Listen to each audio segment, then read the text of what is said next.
Hi, this is Jason Cascarino.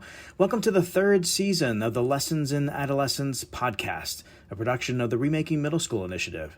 You can learn about Remaking Middle School on the web at remakingmiddleschool.org. Now, here's this episode.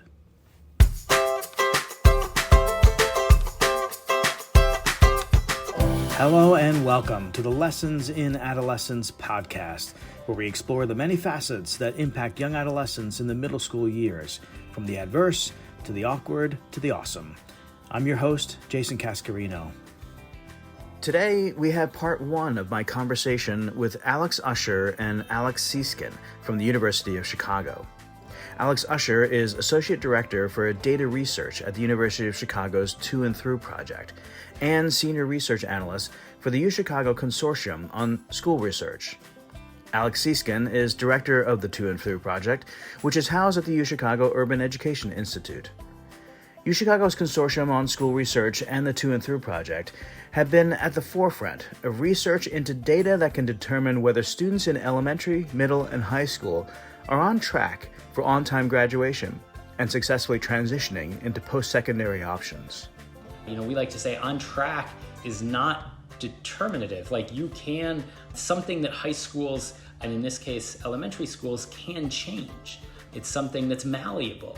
And when schools gather and organize around passing classes, around attendance, around GPA, and around other questions of student experience and student voice and inclusivity, they can have an impact on these early warning indicators and on the fundamental experiences of students in schools. And those things then later on in students' trajectories have impacts on outcomes. Here in part one of our conversation, Alex Usher, Alex Seeskin, and I talk about the To&Through Project and its unique partnership with Chicago Public Schools to access and analyze student data to understand performance, achievement, and the educational experience. We talk about the underlying research behind On Track and early warning indicators, and a new report from the University of Chicago that offers a research-based tool for middle grades educators to group students according to the key factors that influence their long-term educational trajectories.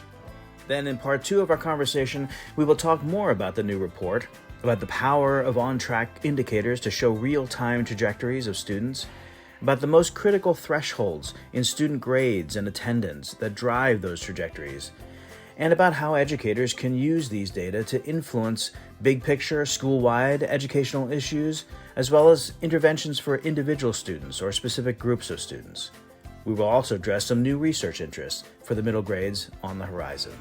Part two will be released next week.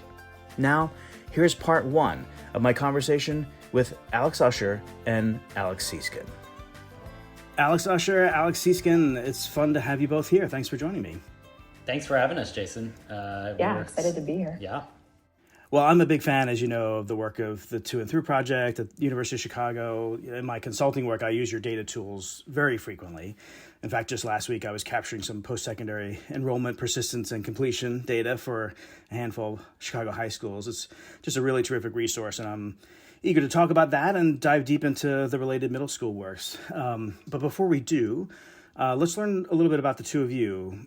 Alex Usher, why don't we start? It's funny, my guest on the previous episode of this podcast and I shared something in common, which was that we were both Fulbright fellows. And I saw that you too were engaged in the Fulbright program a while back as a teacher.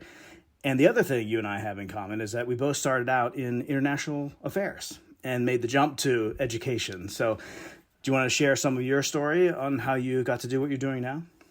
Yeah, so I also thought that I wanted to work in international affairs and got my undergrad degree in that. I went to GW in Washington, D.C., and figured out maybe halfway through college that I didn't want to live abroad and I didn't really want to do international affairs, but was really interested in politics and all the stuff going on in D.C., did a bunch of internships related to politics and really didn't like any of them and couldn't figure out where the disconnect was, and eventually realized that what I like is policy more than politics, that they're two kind of different beasts. But after college, I got a Fulbright to go to Germany and teach English for a year. So I lived in Nuremberg and taught English in their education system set up a little bit differently, but basically a high school in Germany.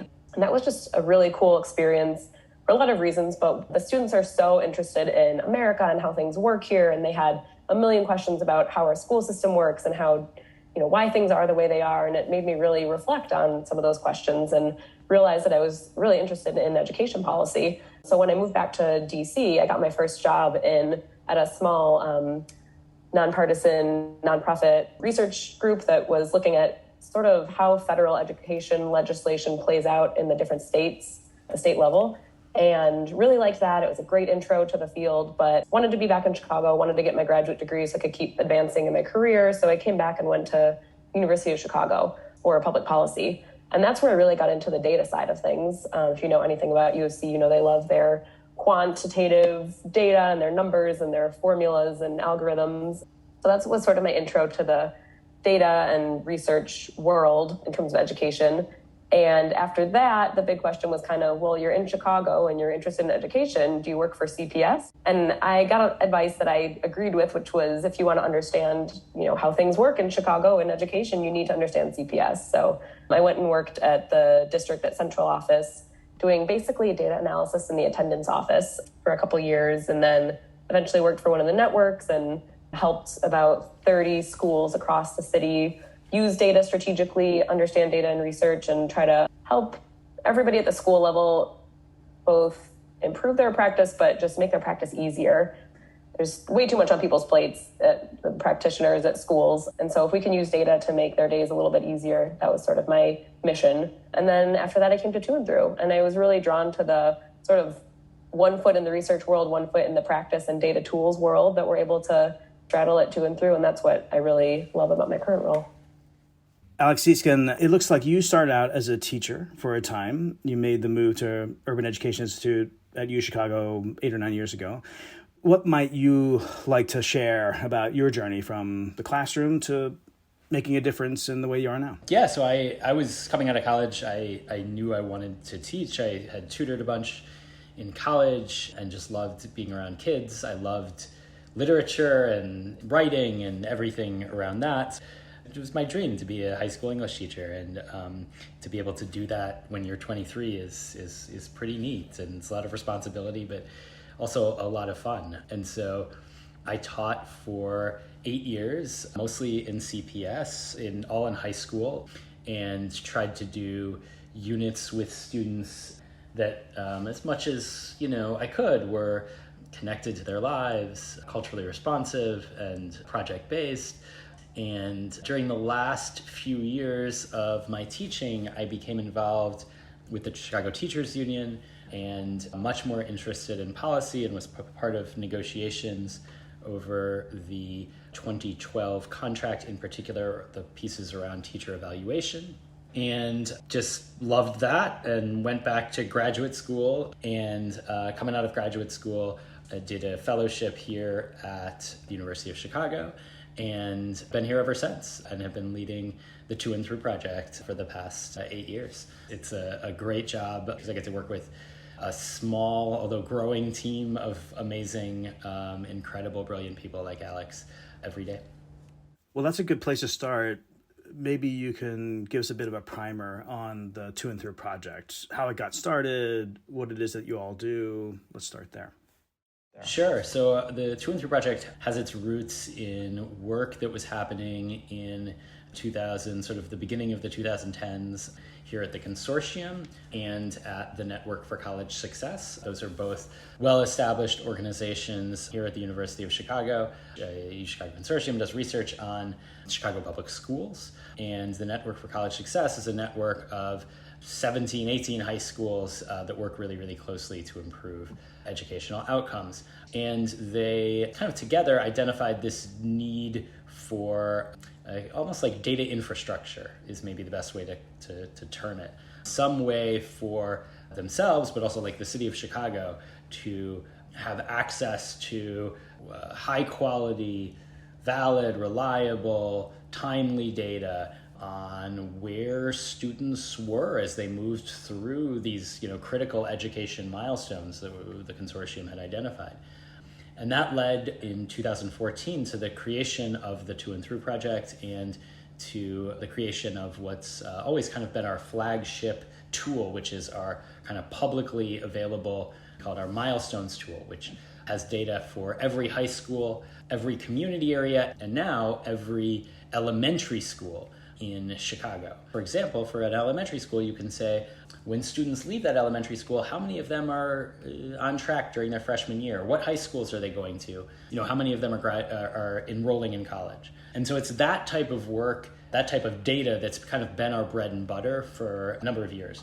Along the way, though, I think we've recognized the limitations. And so we've branched out and done more work. About 3 years ago, we launched the To&Through Middle Grades Network, which now is a group of 14 elementary and middle schools that are working together to improve student experiences for middle school students here in Chicago, kind of modeled after the Network for College Success and their work in high schools. And increasingly, we're doing a lot of work around qualitative data with our 14 middle schools, but also with student stories, student profiles that we're writing. And now, most recently this year, we're doing a lot of work around case studies to try to understand what are the sort of key problems and sticky situations that schools are grappling with. So all of those are kind of part of our work. But today we're really talking about the identification of an early warning indicator system and how to put that to use inside of elementary schools and middle schools. And Alex Usher, on the quantitative work and the access to data that Alex was talking about, you all have a partnership with Chicago Public Schools that might seem like to much of our audience like a luxury. Maybe just say a few words about how the process works for getting this data and ultimately making sense of it for the benefit of the Chicago education community. It is a luxury, and we're really lucky to have the access to all of this data. Everyone on the To&Through team who works with the data and research is also an employee of the UChicago Consortium on Schools Research, which is older and larger organization that exists at the University of Chicago. It's a more traditional research practice partnership, meaning that it has a close partnership with the school district. And so Chicago Public Schools and the UChicago Consortium have a data sharing agreement where the consortium is able to access, for the purposes of research, for sort of the betterment and forming of the wider both CPS and education community in Chicago, we are able to access some of their data. And so I think it's also sometimes confusing for people what we mean even by data in education, but it's everything from test scores, but also daily attendance, data on grades and GPAs. There's a widely used survey. People might know it as the 5 Essentials or the My Voice, My School. I should also say that everything we get is de-identified, so there's no student names attached to it. We're really looking at big picture trends in the data, trying to investigate what's going on, finding places where we might be able to pull out some interesting research findings like the ones that we have to share today about elementary on track. Alex Seeskin, before we get into the report that we want to talk about, let's talk about the concept of on track generally. The research base behind this goes back maybe a couple of decades. I think it's fair to say that UChicago's work in Chicago and Johns Hopkins' work in Baltimore and Philadelphia were some of the seminal research studies that started to look at all these factors that predicted students' educational trajectory. Sometimes people, as you mentioned, call them early warning indicators. On track may have more of an asset connotation to it. But regardless, before we get into the middle school on track work specifically, just tell us about the research behind on track generally and the framework that you use at UChicago for on track. The consortium here in Chicago, everyone graduate center at the University of at Johns Hopkins, those are sort of like the originators of this concept. And the concept here in Chicago, actually, the freshman on track, which is kind of the original indicator here, began with people who supported middle school students asking the consortium, what happened to our students? What happens to our students after they leave? And the consortium, when they tried to answer this question, they didn't want to wait all the way till students graduated, right? They wanted to give these school support organizations data that was more recent. They started to look and noticed that what happened during students' freshman year was incredibly predictive of whether or not they would graduate high school. Now, since then, there's been a ton more research here at To&Through and at the consortium that's established that It's not just, for example, on track, which is like whether or not essentially students are passing all of their classes, but it's also their GPAs. And their GPAs can be predictive not only of whether or not they're going to graduate high school, but whether they'll enroll in college and whether they will persist in college. And so what that means is, and this is, I think, the power of early warning indicators, is that a student's trajectory isn't written in stone, that it is something that can be impacted. If you are working intentionally as a school community and looking at data and talking about students, that whether or not a student graduates from high school is something that is very much under the control of a high school to a great extent. We like to say on track is not determinative. Something that high schools, and in this case, elementary schools, can change. It's something that's malleable. And when schools gather and organize around passing classes, around attendance, around GPA, and around other questions of student experience and student voice and inclusivity, they can have an impact on these early warning indicators and on the fundamental experiences of students in schools. And those things then later on in students' trajectories have impacts on outcomes. The To&Through Project has just released a report, and you talked about this, Alex Seeskin, about starting in freshman year, the on-track measure. And I think we would agree in education, starting as early as possible is probably a good route to go. So you have a report called Elementary on Track, Elementary School Students, Grades, Attendance, and Future Outcomes, which is available now on the To&Through website at toandthrough.uchicago.edu. And just for our listeners, when we say elementary school here in Chicago, the elementary schools are by and large K, or sometimes pre-K through 8th grade. So we are talking about elementary schools is inclusive of the middle grades. First, say a bit about how this piece came about, who was involved in putting it together, and then walk us through the major findings, if you will. The report came about from many conversations that I think we've had here with Chicago Public Schools around how do we get some of the work that has really taken root here in high schools around, especially once schools are departmentalized and students start to have many different teachers, this work around organizing teachers around student success and using data sort of as the root of that organization. And as we've talked about, there's really robust work here in Chicago around 9th grade. How do we transfer some of that work to our elementary schools, and in particular the middle grades, where schools are oftentimes also departmentalized?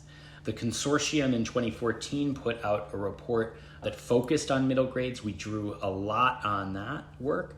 And several years ago, before the pandemic, Chicago Public Schools released their own elementary on track indicator. They did it right before the pandemic, though. And so, there still is this need to kind of draw attention to elementary on track and the power of that.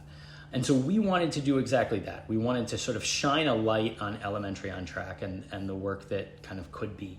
In order to do that, we created what we term in our paper condensed elementary on track. We do that because we're not using CPS's elementary on track indicator exactly.